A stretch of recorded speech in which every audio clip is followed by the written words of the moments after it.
आपके पास कर्म करने का अधिकार है, लेकिन उसके फल का अधिकार नहीं है। इस विचार का मतलब यह है कि हमें अपने कर्मों को पूरा करने पर ध्यान केंद्रित करना चाहिए, न कि उसके परिणामों पर। जब हम अपने कार्यों का फल सोचते हैं, तो यह हमें तनाव और चिंता में डाल सकता है। श्री कृष्ण का यह उपदेश हमें सिखाता है कि हमें अपने कर्तव्यों का पालन करते रहना चाहिए और परिणाम को भगवान पर छोड़ देना चाहिए। जब धर्म की हानि होती है और अधर्म का उभार होता है, तब मैं स्वयं को प्रकट करता हूँ। यह कथन हमें बताता है, जब भी समाज में अन्याय और अधर्म बढ़ता है, तब भगवान अवतार लेते हैं। यह विचार हमें यह भी सिखाता है कि हमें भी अपने जीवन में धर्म की रक्षा के लिए सक्रिय रहना चाहिए। मन अस्थिर है, लेकिन इसे अभ्यास और वैराग्य से नियंत्रित किया जा सकता है।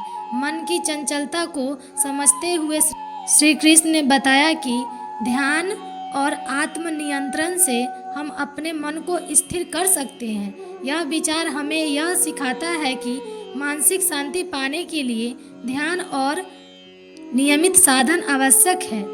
अपने कर्तव्यों को निभाते समय सफलता या असफलता के प्रति आसक्ति छोड़ दें। यह उपदेश हमें प्रेरित करता है कि हमें अपने कार्यों को बिना किसी स्वार्थ के करना चाहिए। जब हम बिना किसी अपेक्षा के काम करते हैं, तब हम आत्मिक शांति प्राप्त करते हैं। जो मृत्यु कहलाता है, वह अंत नहीं है, यह जीवन के दूसरे रूप में संक्रमण है।